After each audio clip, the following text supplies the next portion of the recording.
Hi, Niels. How's it going? Pretty good, thanks. Lovely to be here. It's always a pleasure to talk to you. I know you're going to be dropping some really cool stuff for the community today. Am I right? I don't know if it's today, but or at least talking about the new catalyst. So, before we jump into what we have for the community today, talking about some of those exciting updates around the new Catalyst app, how about we know who Niels is? What do you do your day to day? What's the behind the scenes for your life? Ah, isn't it 24/7 catalyst? No, in my free time, I like to do a lot of sports. I'm a big kayak fan. So here in Amsterdam, we have a lot of canals, and we tend to do twice a week just to break away from work a bit as well. Uh, I love books. I order more books than I can read. And I think most of all is like the design innovation we need in the catalyst space that excites me most. So we have some really awesome changes that are coming to Catalyst ahead of Fun 14. This is the third episode of Under the Hood. In the first two episodes, we talked to Mike in the first one, where he created that base for all of the changes that's coming. And then in the second episode, we spoke to Steven, where he gave us his perspective from the architecture side of things. Today we'll be jumping into design. What are you excited to talk about? Oh boy. Um, well, first of all, designing for Web3 is different, right? So um, it uses a bit more of tenets that are different from Web 2. So I think that's an interesting thing we could talk about. Um, the way we set up the system, so that the proposal is more or less at the center, and then we have actors and roles that look as a role towards the proposal, which is an interesting perspective shift and also a main perspective shift. And more or less the editor itself and the editing and writing experience.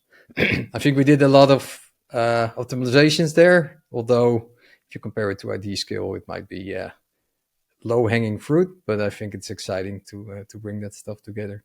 So perhaps we can dive into the tenets of Web3 a little bit. Yeah, so in one of our previous conversations, we talked about humanization in, design in Web3.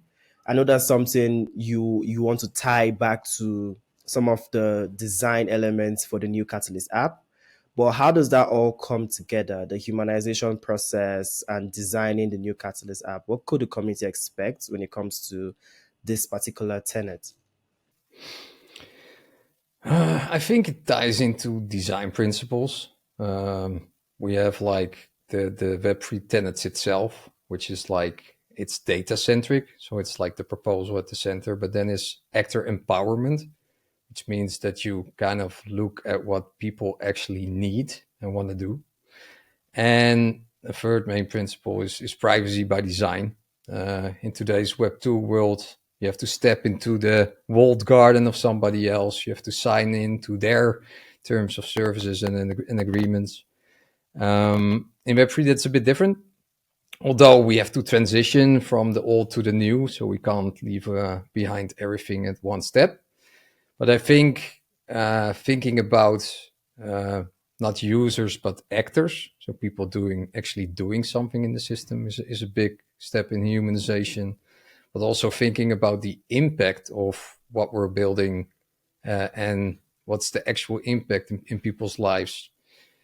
If you look at Web 2 and you look at Instagram or more social platforms, it's more about portraying the life that is perhaps a bit different if you look in people's real lives. And I hope Web3, and still we need to build towards this new paradigm of actor empowerment. But I think it's an important step, and the foundations for Catalyst, although it's the first step towards a really decentralized app, is really exciting in itself because it's not only delivering the app, but it's also the design ethos almost that needs to change, and that's something you see in the blockchain space on a wide range of things. So one interesting thing you said is the difference between actors and users. From a design perspective, what would that difference look like? It's a bit. I mean, if you look at the words we use in Web two, it's like target audience, it's user, it's like addictive language, it's weaponized language. So that's one step. You need to be mindful of the terminology we use. Another step is an actor takes an active role in things, and the user is allowed to do something. So from that perspective, obviously we need to build out the role-based access control, which we'll probably talk about a bit later. But giving people a role you can select and tying actions to those roles and expanding on these actions over time, that's where we want to go. Okay, that is a very interesting way to put it. Users are allowed to take parts in the system, meanwhile, actors are part of the system. It's a very good way to look at it when you tie it back to the entire purpose of decentralization. You mentioned that this, and in one of our previous conversations, you mentioned that the Catalyst app is going to have this relationship between voters and proposers, which is all part of the humanization and interaction. So, how about you go into how that ties back into improving the user experience for the community? Well, I think it's the first time that we bring those two audiences, because that's the word I like to use instead of target audience or target group. Uh, it's exciting to bring those two together. Um, what we can do for the first time, I guess, is not only have proposers or voters and proposers have a influence on each other before the vote. Obviously, we have some commenting in ID skill, but I think the first step is bringing it on par so people can communicate up front. But being a voter and proposers in the same system gives us a lot of new opportunity. And these feedback rounds, or this share for feedback, which is a core feature for the new Catalyst app, is really exciting because you can ask feedback from voters in the system, which later on in your final proposal uh, already know about your proposal and have contributed to your proposal. So I find, although the first step is just bringing those two in contact with each other, I think there's a lot of cool opportunity we can find in future releases. So we've talked about role-based access control for a couple of times now, and I would like to understand how would you define role-based access control from your perspective, and how do you think the community would be able to leverage, these roles as best as possible? Uh, it's a bit in the name, I guess, role-based access control. So if you choose a role in your account setup, you kind of unlock things. It ties into Catalyst keychain. So let's say you have an empty keychain, you add keys to it, and every key you add, you unlock an actual room in which you can do things. I think if you look at keychain as a bit of a timeline, so you have like time is zero, you start adding your account, and over time we can unlock other roles and other options and actions you can take in the system. It becomes a bit of a reputation system, although we don't have to create the reputation system in itself. The cool thing is that perhaps in the future we start adding in specific actions you do in the system, and you can add them to your keychain. Then it becomes a bit of a proof of interaction or proof of participation. And based on calculations we can even do afterwards, we can tie it to a bit of a first step towards reputation. And that kind of thinking, so thinking with things you can add over time, yeah, that's really exciting. Thinking about how people can leverage that, I think it's very early days because the whole approach like this is very new. But you could argue that if you build up reputation in Catalyst, or if you have shown that you have specific NFTs or other assets from 2017. So you can kind of show that you're really an OG in the scene. This can really be beneficial for people to take elsewhere.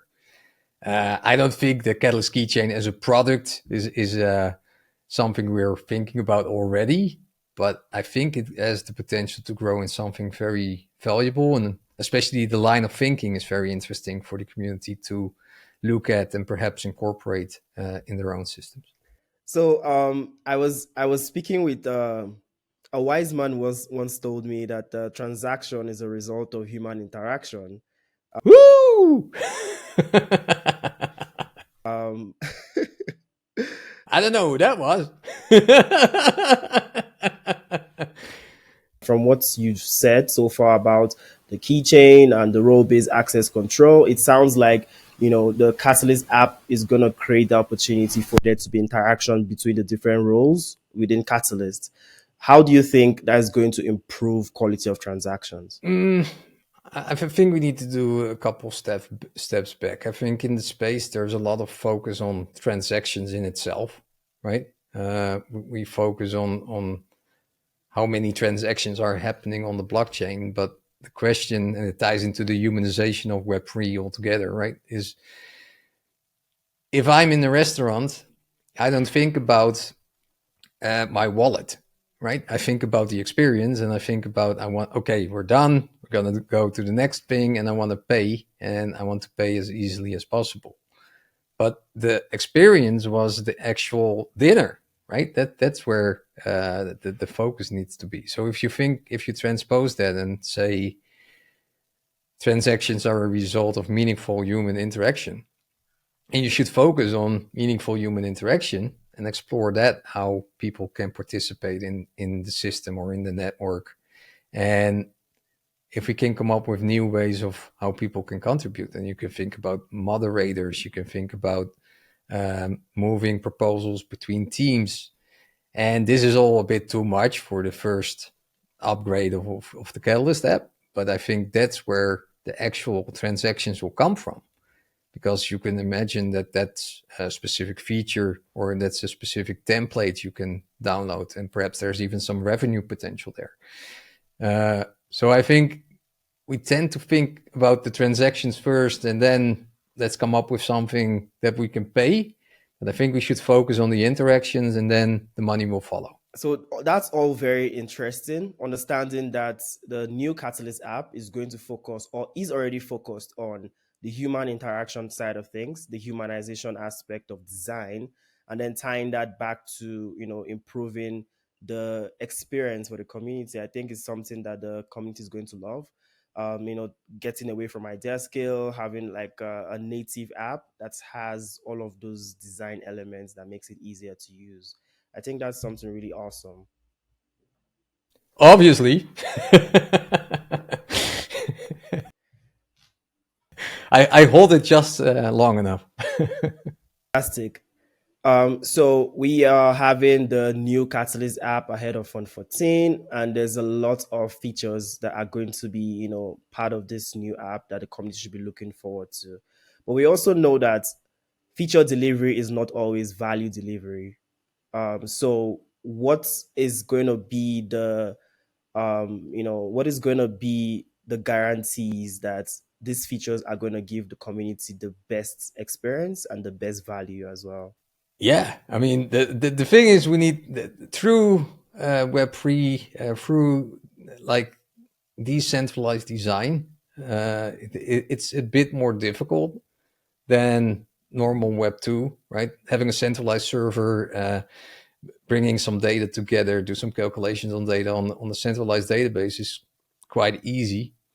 If you're really preparing to decentralize the application, which means that it's kind of in the hands of the users itself, things become a bit more complicated.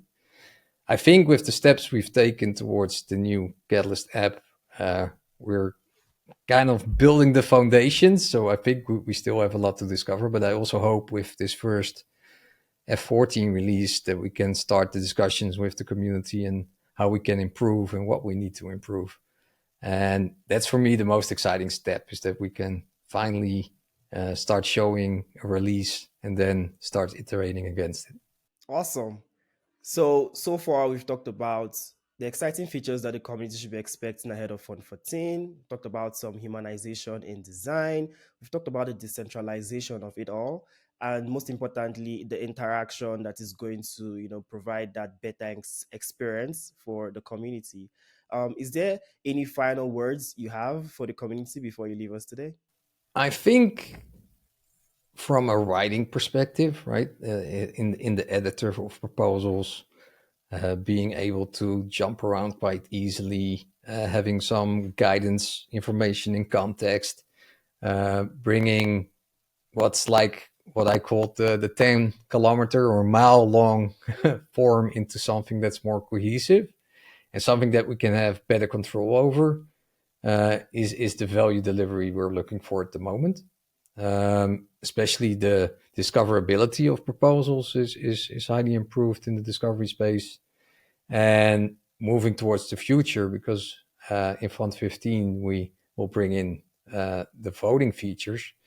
Yeah, then we can start thinking about workflows, and that's where things become really interesting. Is you have something you discover, you participate on a proposal. When you feel your proposal is done, you can publish it to the voting space. And moving from a feature driven approach to a more workflow driven approach is probably where the true value will emerge, especially if you combine it with the decentralized aspect. Um, Another thing that we need to dive into is what I call incentive design. I think that's where the true value delivery will come, and it ties into the humanization as well. We should design with what people want to give and want to receive. Often we focus too much on the functional stuff, but a functional feature is not per definition value delivery. So if you can start thinking in what people value, and there are specific systems already researched about what people value, and we design with what people want to give and want to receive, I think then we're stepping into more or less the new revolution in Web3 design. Still a long way to go, still a lot to discover, but I think what we're doing here in Catalyst shows the first steps. And yeah, I'm excited to be here. Awesome. Thank you very much. And until we see you again next time, it was nice having you on the Under the Hood series. Lovely to be here, and you know how to reach me if we need to do another one.